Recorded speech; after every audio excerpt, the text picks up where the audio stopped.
جس کے پاس وحی نہیں آئی وہ کہے میرے پاس وحی آئی تو ظالم ہے۔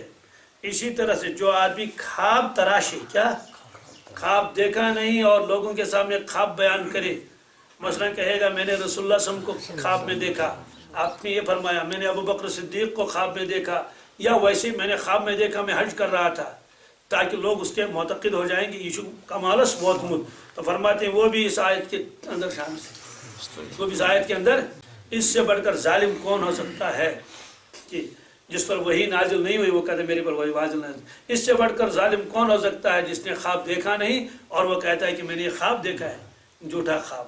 اسی طرح سے کوئی آدمی الہام کا دعویٰ کرے، کیا کہتے کہ میرے پر الہام ہوتا ہے، حالانکہ الہام ہوتا نہیں ہے، فرمایا کہ وہ بھی اس کے اندر آ جائے گا۔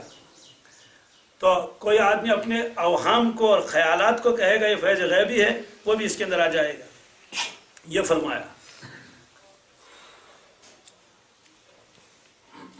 اسی طرح سے بعض حضرات نے فرمایا جو آدمی کہے گا کہ مجھے اس وحی کی ضرورت نہیں ہے، میرے پاس مستقل وحی آتی ہے، مستقل وحی، اس وحی کی ضرورت نہیں ہے، مجھے الہامات ہو جاتے ہیں، حالانکہ ہوتے نہیں ہیں۔ فرماتے ہیں کہ جو آدمی آثار سلف سے اور فقہ و سنن سے اپنے آپ کو مستغنی سمجھ کر کہے گا کہ میری رائے ہے اور وہ اس کے مقابلے میں ہے، اس کے فرماتے ہیں کہ اور اس مسئلے میں میری یہ رائے ہے، اور پھر یہ کہے گا یہ احکامات عوام کے لیے، میں تو خواص میں سے ہوں، کس میں؟ فرماتے ہیں کہ وہ بھی اس وحید میں شامل ہو جائے گا۔ جی کل مجھے فون کر رہے تھے، انہوں نے کہا کیا تصوف و سلوک میں کوئی مقام ایسا ہے کہ جس میں آدمی کو نماز معاف ہو جاتی ہے؟ میں نے کہا کہ کوئی مقام نہیں، کہ کیوں؟ کہ میں نے کہا جو تصوف کے بڑے بڑے امام ہیں میں نے ان کے نام گنائے تفصیل کے ساتھ، میں نے کہا ان میں سے کسی نے یہ نہیں کہا کہ تمہاری نماز معاف ہے۔ میں نے کہا سب سے بڑے بزرگ تو خود اللہ کے نبی صلی اللہ علیہ وسلم ہیں، وہ تو تصوف اور سلوک کے تو امام ہیں، اور انہوں نے تو یہ نہیں فرمایا مجھے نماز معاف ہو گئی۔ اور آپ تو آخری ایام میں بھی 2 صحابہ کے سہارے تشریف لائے، اور کتابوں میں لکھا ہوا ہے آپ کے پائے مبارک آپ اٹھ نہیں پاتے تھے، انہیں اٹھا نہیں پاتے تھے پائے مبارک، بلکہ یوں چل رہے تھے، یوں یوں یوں، اتنی، تب بھی آپ نے نماز پڑھ لی۔ میں نے کہا کتابوں میں تو لکھا ہے کہ آدمی کھڑے ہو کر نماز نہ پڑھ سکے بیٹھ کر پڑھ لے، بیٹھ کر نہ پڑھ سکے تو لیٹ کر پڑھ لے، لیٹ کر نہ پڑھے تو اشاروں سے پڑھ لے، اور اگر ایسا بھی نہیں ہے اور اسی حال میں انتقال ہوا تو حساب لگا لے کتنے دنوں کی نماز اس کی نہیں پڑھی ہے، اس نے بھائی 6 دن نماز نہیں پڑھ لی تو اس کا صدقہ دے دو، اس کا ہر دن 6 صدقے فطر، کتنے؟ جی ہر دن کے 6 صدقے فطر، 5 نمازوں کے 5 اور وطر کا ایک الگ مستقل۔ تو صدقہ فطر میں نے اس لیے کہا تاکہ یاد رہے، ہر نماز بقدر صدقہ فطر ہے۔ میں نے کہا اسی کو صدقہ میت کہتے ہیں، تو وراثت میں سے صدقہ میت اتنا نکالو اور اس کو غربا میں تقسیم کر لو۔ میں نے کہا یہاں تک ہے، اور اصل وجہ یہ ہے کہ غلط فہمی یہاں سے ہوئی ہے کہ لوگوں نے خرافات شروع کر لیے اور اصطلاح وہاں سے نکال کے لائی، کہاں سے؟ شریعت سے، ورنہ یہ تصوف سلوک قرآن پاک سے ثابت ہے۔ اس سے پہلے آئے کہ اللہ تبارک تعالیٰ نے رحم فرمایا مخلوق کے اوپر، احسان فرمایا ایمان والوں کے اوپر، اذ بعث فیہم رسولا منہم، جب ان میں سے اللہ تعالیٰ نے نبی بھیجے۔ اور یہ ابراہیم علیہ السلام کی دعا بھی ہے، آپ حضرات کے ذہن میں ہے، اور پھر پارے 2 میں بھی ہے، اس کا تذکرہ آ رہا ہے وہ مستقل، کما ارسلنا فیکم رسولا منکم یتلو علیکم آیاتنا۔ تو الگ الگ مضامین ہیں۔ ابراہیم علیہ السلام نے ترتیب لگائی تھی، اس کو کہتے ہیں ترتیب وقوعی۔ ترتیب وقوعی کیا؟ ربنا وابعث فیہم رسولا منہم، یا اللہ ایک نبی بھیج دینا میری ذریت میں جو انہی میں سے ہوں، دوسرے خاندان اور دوسرے قبیلے دوسرے ملک کے نہ ہوں، یتلو علیہم آیاتک، آپ کی آیتیں ان کو پڑھ پڑھ کر سنا لیں، وَيُعَلِّمُهُمُ الْكِتَابَ، اور اس کتاب کا درس دیں، کیونکہ کتاب میں اجمال ہے، وہ تفصیل بتائیں گے۔ کتاب میں نماز فرما نماز پڑھ لو، لیکن نماز کا طریقہ نہیں معلوم، وہ سکھائیں گے کتاب، اور والحکمت، حکمت اور دانائی، آداب زندگی ان کو سکھائیں گے، سنن سکھائیں گے ان کو، وَيُزَكِّيهِمْ، اور ان کا تزکیہ کریں گے، ان کے دلوں کو صاف و پاک کریں گے، کفر سے، شرک سے، حسد سے، غرور سے، دھوکے سے،